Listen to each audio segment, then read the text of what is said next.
Hello everyone, how are you doing? Hope you're having a great evening so far. Follow-up video to give you some information on what's been happening with the restoration of the Mega Drive and Dreamcast.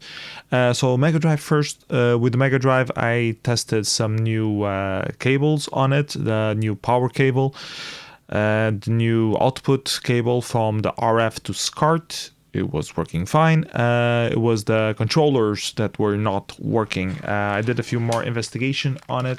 These are the controllers that you have. I did a Twitter post about it, a tweet asking for some help. They say MX on it. They're not Mega Drive controllers. I was talking with some Titan guys on about trying to figure out if was the Mega Drive that was defective, the port inputs, or if it was the pad itself.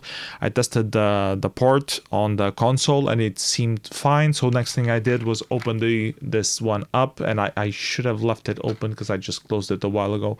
Should have left it open for the video. It has 5 wires inside instead of 9. If you check the documentation on the Mega Drive uses the whole 9 pins on this port. It's a standard DB9 serial port. I believe it's called serial. And it uses every single one of them for different stuff. Pretty much each button is mapped to each one of the pins. And the controller that I have has actually 5 wires inside and a chip that kind of encodes if a button is being pressed into a single signal, and the other wires are for giving it voltage, for giving it ground, for connecting the clock cycle, and for sending the information. This is typical from the NES and SNES format, but the NES and SNES, the official ones, don't have these kind of inputs. They have a special one. These would not work directly on the SNES unless I find another put, and I'm not sure if the encoding is exactly the same as the SNES as well. Also, the SNES does not have these many buttons.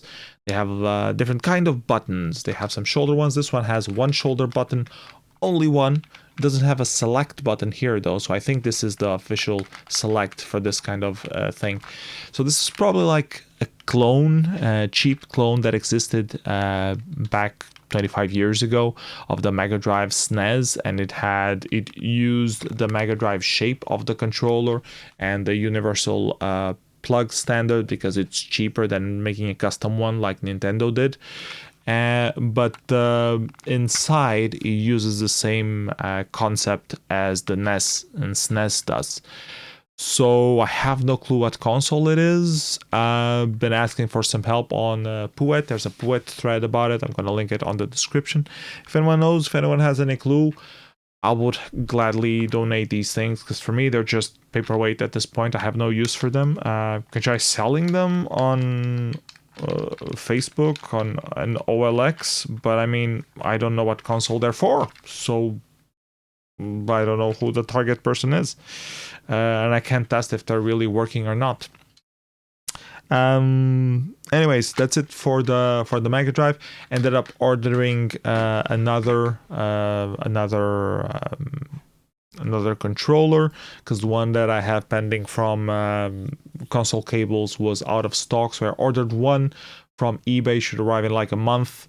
If the Chinese New Year doesn't screw things up, and hopefully it arrives and I'll get my Mega Drive working again, and eventually I'll get the other cable that is pending out of stock on Console Cables, and I'll have 2 working console gamepads for the Mega Drive, and finally be able to game with the Mega Drive again instead of just using the Mister that's right here in front of me, and I do have 2 USB controllers for. Anyways, moving on to the Sega Dreamcast. So I was reading up a lot of stuff about the Sega Dreamcast, what stuff you can do, what you can't do. A lot of people actually don't recommend to replace the PSU. They say the original PSU is more reliable, but a lot of people had issues with older PSUs, especially when they replaced the optic drive. And there's a thing for that, which is this one. It's called the GDEMU. And I ordered this pack. You usually don't need this cover. This only makes it bigger so it completely replaces the location where you have the hole on the Dreamcast, for where it used to be the CD laser disc thingy. Now it would become a hole, and you would just put this board there with an SD card and it would just work. There's an extender and a 3D printed thing that you can put it to make it slightly larger. The kit wasn't that expensive, so I just ordered with the thing already. Hope it fits. My case in particular should be fine. Looks something like this. Yeah. So yeah.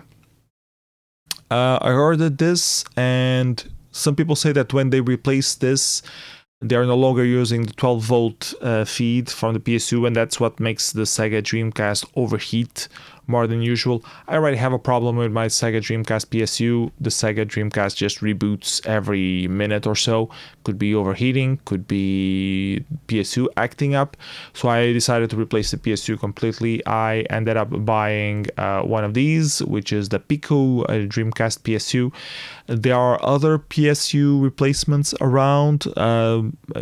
One's called Dream PSU, and there's another one which I don't remember the name. This one was the best rated one, and I ended up buying the whole kit, which comes with the brick support thing and a US cable, because it was the only one available, but I have European cables to connect it to anyways.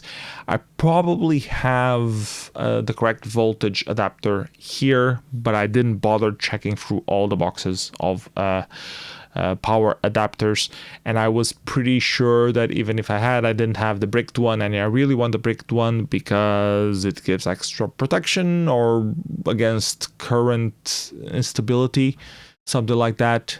As an electronic engineer, they'll probably tell you better than I can. And I wanted to make sure that the connector would be right, and I didn't want to wait like another month to get the power supply after, to get the proper cable after arriving the power supply and concluding that I don't have the right cable.